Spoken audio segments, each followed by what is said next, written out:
Hi. This video covers a potential inconsistency surrounding Rae Sloane that I attempt to rationalize. Rae Sloane is a prominent figure in the extended universe of Star Wars, and she has earned her way to the top of the Empire by the events of the Aftermath trilogy.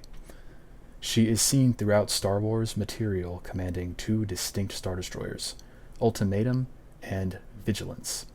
However, a small discrepancy exists that depicts her in command of one of these Star Destroyers before she was ever even given command of it. So for the rest of this video, I'm going to give a brief rundown of Sloane's history as well as the two Star Destroyers.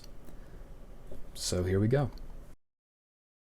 Something that caught my attention was Rae Sloane and the two Star Destroyers, Ultimatum and Vigilance. Both of these ships were commanded by Rae Sloane at different points in her Imperial career. One before the events of Empire Strikes Back, and one after the events of Empire Strikes Back.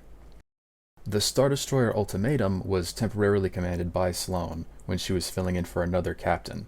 She was assisting Count Demetrius Vidian in his mission to improve Imperial production on various planets. Through those events, she earned Ultimatum and became its official captain, superseding the prior captain she was filling in for. She continued to serve the Empire after this, attaining the rank of Vice Admiral, but was at one point demoted back down to Commodore. By the events of Empire Strikes Back, she is a Commodore and still commanding the Star Destroyer Ultimatum. This can be seen in the From a Certain Point of View novel. One of the chapters in that book details the destruction of Ultimatum. Ironically, it is destroyed while another captain is filling in for Sloane when she is away on an inspection tour. In her chapter of the book, she is seen earning another Star Destroyer called Vigilance, gifted to her by Darth Vader for determining the location of the Millennium Falcon inside the asteroid field. This coincides with her appearance in the first Aftermath book. In that book, she is still in command of Vigilance. In the Star Wars Squadrons video game, the opening cutscene shows us that she is in command of Vigilance as well. However, it is heavily implied that that opening cutscene and the subsequent mission take place shortly after Alderaan is blown up by the Death Star. Do not rest until the destruction of Alderaan is complete.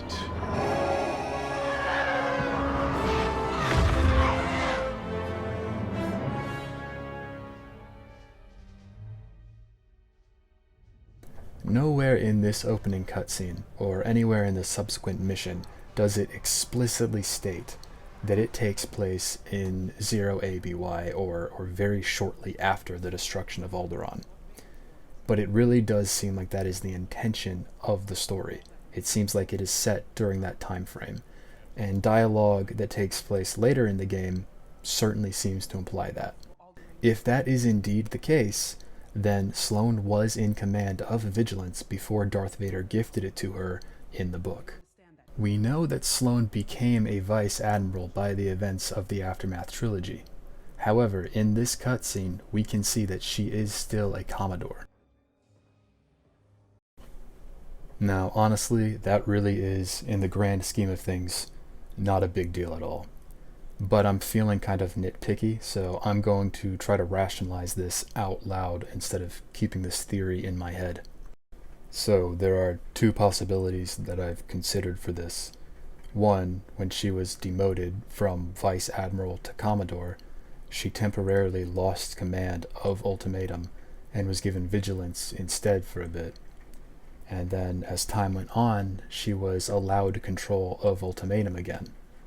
And when Ultimatum was destroyed, Darth Vader decided to award her with a new Star Destroyer. And he figured he'd give her one that she was already familiar with.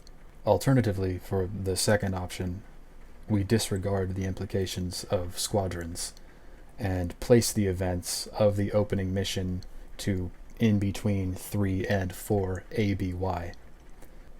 The Squadrons game does say that the opening takes place after Alderaan. So if you wanted, you could say, yeah, 3 and 4 ABY are after Alderaan.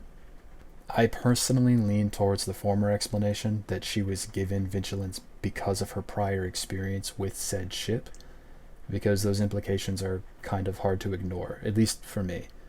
And it seems like that's what the intent of the story was. So, anyway, those are the recent Star Wars thoughts that have been living in my brain. I hope it was enjoyable to hear and to think about. Thank you for watching.